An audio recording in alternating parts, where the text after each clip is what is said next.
हाय साଙ୍ଗମାନେ ଜୟ ଜଗନ୍ନାଥ। ମୁଁ ଲିପନ୍ ପୁଣି ଥରେ ମୋ ୟୁଟ୍ୟୁବ୍ ଚ୍ୟାନେଲ୍କୁ ଆପଣ ସ୍ୱାଗତ ହେଉଛି। ଆଜି ମୁଁ ମଗାଇଥିଲି ସେଲ୍ଫି ଷ୍ଟାଣ୍ଡ ଭାଇ ମିଶୋରୁ କଲ୍ ଆସିଥିଲି। ଭାଇଙ୍କ ପାଖକୁ ପଳେଇଲି, ଭାଇଙ୍କୁ ପଇସା ଦେଲି, ପଇସାରେ ସେ ପଇସା ନେଲେ, ପଇସା ସେ ଫୋନ୍ରେ ଦେଇ କ'ଣ କନଫର୍ମ କଲେ, ଅର୍ଡ଼ର କନଫର୍ମ କଲେ। ଟିକେ ଭାଇଙ୍କ ପାଖରୁ ପାର୍ସଲ୍ ମୋତେ ହାତରେ ଧରେଇଦେଲେ।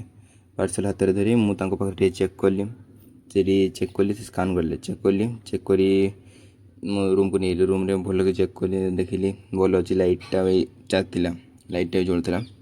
ମୁଁ ସେଥିପାଇଁ ଛାତକୁ ନେଇଗଲି ଟେଷ୍ଟ କରିବା ପାଇଁ। ଛାତକୁ ନେଇ ଦେଖୁଛି ହଁ ଭଲ ଟିକେ ଲମ୍ବା ହେଉଛି, ପୁରା ବଡ଼ି ଠିକ୍ସେ ଆସୁଛି। ସେଥିପାଇଁ ମୁଁ ଉପରୁ ତଳୁ ସବୁଆଡ଼ୁ ନେଲି ହେଲା।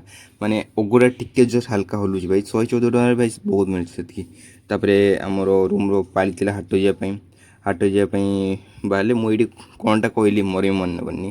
ଟିକେ ହାଟ ପାରିଗଲି। ଏ ମଉସାଙ୍କ ପାଖରୁ ପରିବା ନେଇନଥିଲେ ଆମେ, ସେ ଆମକୁ ଏତେ ଦେଉଥିଲେ ଯେମିତି ଦେଖ, ମଉସାଙ୍କ ପାଖରୁ ପରିବା ଟୋଟାଲ୍ ନେଇନଥିଲେ।